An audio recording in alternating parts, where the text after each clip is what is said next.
Brendan, how are you enjoying Seattle so far? It's cold as a witch's titty here. I ain't gonna lie to you.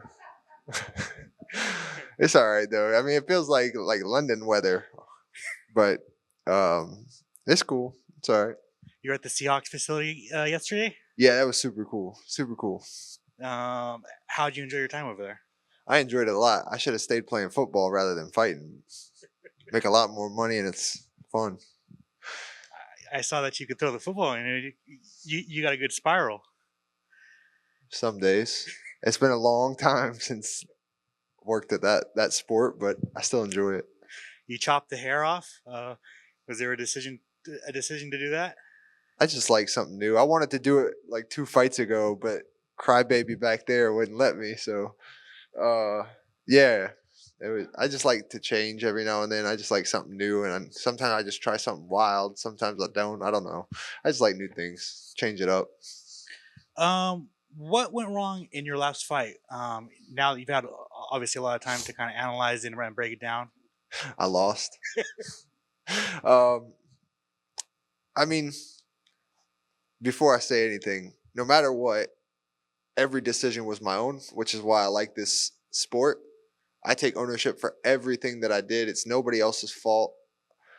Um, but my body just wasn't 100%. I knew that going in, but I didn't think it would be so effective as it was, and I had problems the whole camp. But I don't know how to pull from a fight. I just feel like I'm a little bit of a bitch if I do. So even with like proof that like I'm not good, no matter what. So yeah, I think that was just the biggest thing. I mean, the commission didn't help, but at the end of the day, I lost the fight. I think on perception at probably 60% healthy and in his hometown, and now he's the number one guy in our division. So I know I'm better than him. I know I am. Um, he fought his best that night, and I fought probably the worst that I fought in the UFC. But it is what it is. I learned from it, and I'll be back stronger on Saturday, and I'll see him again at some point. We're two of the youngest guys in the division, so in the top 15 especially. So I think he's earned a title shot in my opinion. But hopefully I see him again. Hopefully it's for the belt or somewhere around there. In hindsight, do you regret not pulling out just because of the run you were on, and all of the momentum that you had behind you? Yeah, I think so. I can't change it now. But there's probably been 3 fights in the UFC that I should have pulled from. 2 I lost and 1 I won, just from not being healthy. And yeah, it sucks. It really sucks. I think I was so close to fighting for that belt, and I don't know. I look back and like that, and I also think it's funny. Like when I lose, everyone's got something to say, but when I win, everyone's silent as a mouse. So that kind of makes me laugh, and it lets me know like that I'm still there. Like nobody says nothing to me or about me until I lose, but when I'm winning, it's hush. Like you said, he's the number one rank now. He went out there and beat. Is he like? Were you impressed with that? I mean, I look at it as every fight. Like I've knocked guys out too. A, a knockout's kind of like lucked, you know. It's a little bit of precision, but it's more luck than anything. But if I tap you, 90%, I outsmarted you and I got you. And that may be the reason why I like submitting people more. But I thought he lost the first round pretty clear, but I thought the punch was nice. I feel exactly how I felt when he fought Cannonier. To me, the finish was kind of the same thing, but it was still nice and nothing that he did wrong. He did good. So hats off to him. And do you think because of your last fight, you're being overlooked in this fight with Fluffy, with you being like I think it's like a 2-1 underdog, and people just kind of counting you out? I don't know. I feel like people always do that anyway and look for a reason. I don't know. I feel like I'm a guy you either like me or you hate me. There's no in between. And so for some reason, people hate me more than they like me, but that's fine. I just like to be left alone. I like to be with my wife and my kids and my close friends because my circle's super small. So, yeah, I don't care. Overlook me, do what you want. I don't care. My money stays the same no matter what. So I'm gonna go out there and I'm gonna beat up Anthony and move on to the next step. It's nothing different. obviously the big storyline in this fight is you guys fought back in 2018. And obviously you guys have grown a lot from that fight. But I guess now looking at him now, like, is there any similarities you see, or do you see him as a completely different fighter? Me personally, I see him as the same guy, just a little bit more, well, a good bit more refined and more polished. But he still does the same things. He still focuses on his cardio. He's still to me the same guy. And I was so young and immature then mentally. I'm a completely different guy, and I fought like shit that night. I was just basically like a moving dummy. I didn't really do that. I rocked him in the first, and then he said I hurt him again in the fourth or the third. I don't even know, but I didn't really do nothing other than that. I just was like, I'm ready to go home. I don't want to be here. So, but you're not gonna finish me. It was just immaturity. Obviously, everyone kind of knows his game plan. He's going to come and try and drown you, wrestle you.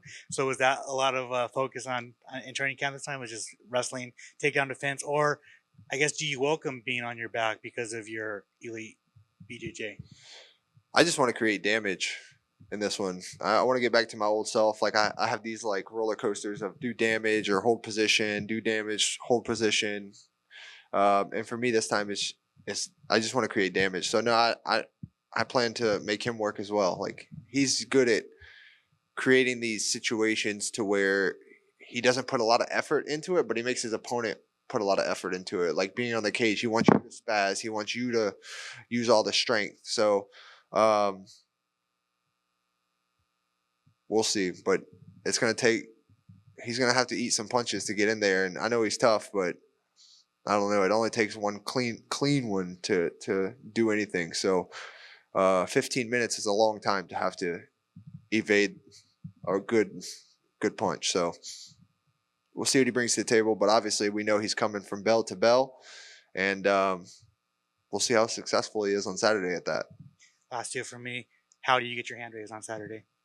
Be myself. Being Brendan Allen. When I'm on, I'm on. So it's just being the best me that I can be. If the best me shows up, I'm the best fighter in the world at middleweight. So I just need to be the best me. And a lot of middleweights fights taking place. What were your thoughts on the championship fight between DDP and Sean Strickland? uh, I don't know. Somehow Driscoll just gets it done, man. I said this in an interview before. It's like he has a. If you look at his resume on paper, like fuck, man, this guy's a stud.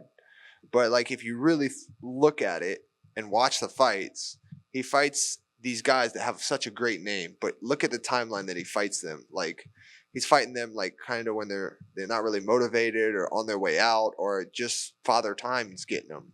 Whatever the case may be. Like you see, for instance, you see Izzy on someone's resume and you're like, you think of the Izzy at his top and you're like, wow, he beat this guy. And it's like, you watch the fight and you're like, this ain't the Izzy that fought like Paulo Costa or anything like that. Like this ain't the same guy.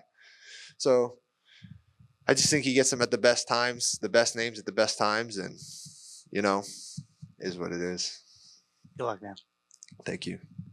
Here, Brendan, over here. Congratulations on the birth of your son in late December. How is it having another boy in the house now? It's nice. I'm not super outnumbered. I have my stepson and my wife's son. So, and then now we have our son, which he's sleeping in the back. But it's nice. It's just as of now he's just an infant, so nothing really changes too much. But my wife does an amazing job taking care of him while I'm in camp, and yeah, it's been great. It's been great having him. When you think about, when he gets a little bit older, and obviously, you obviously share this with your family and your kids, what do you think about when you say, hey, dad was a fighter, and maybe starting to show him those clips and videos of you fighting one day? Man, to be honest, I like to just share these experiences with my kids. Like this will be the last one that my youngest daughter doesn't attend. My oldest daughter will attend, and I can't wait for her to get here. I just like sharing these moments with my wife, with my kids, with my family, my friends. It's more important than the outcome because it doesn't matter how good you are, how bad you are. Like if you get here and get to experience this, like not many people get to do it. There's so many people that wish they could. So to be at the level that I'm currently at and have been at is like, it's super cool. So I don't really care too much of like, oh, dad was a fighter. I'm more just trying to create the memories and share the experiences with everyone, because I'd rather just be the best dad rather than the best fighter. It's a small exclusive club in the UFC of the fighters who get to have the custom or the different color shorts. What does it mean to you to be part of that small group that UFC said, you know what, Brendan Allen puts in work, we're giving him the purple ones? I mean, it's super cool. I wasn't the first one to get them, even though I asked for them the most. But hopefully, if UFC goes to Louisiana this summer and I get past Fluffy like I expect to, that we'll get a real custom pair to unveil in New Orleans. Final question. Do you feel like at ceremonial weigh-ins you rock your fuzzy hat better than Shafkat does?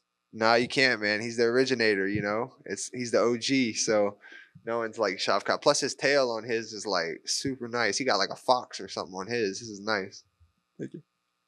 Brendan, how good of an alibi is Gerald Mearshart?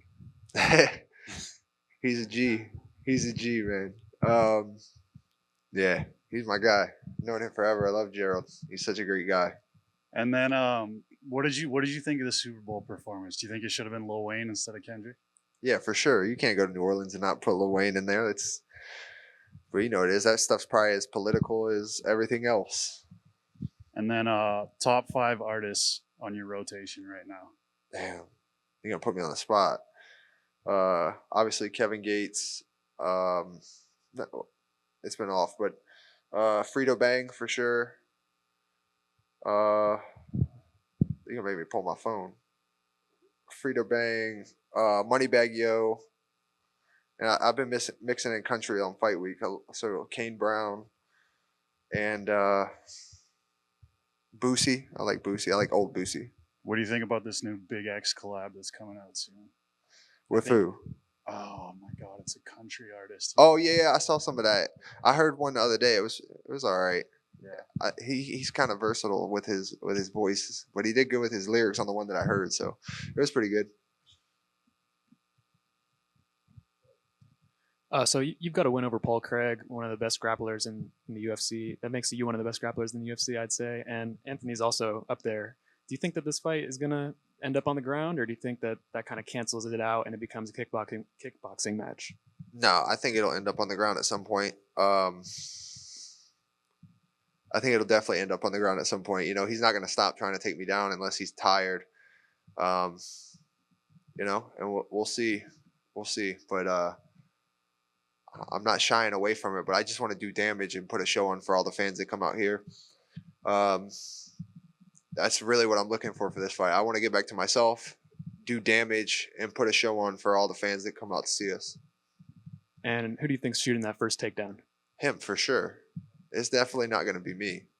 I never come to a fight to shoot except for the last one. Usually it just happens, it transpires, and you know it is what it is. Like, but I don't come looking to shoot except for the last one and see how that happens. So, yeah, I'm not coming to shoot, but I'm sure one will transpire at some point. Thanks. Of course.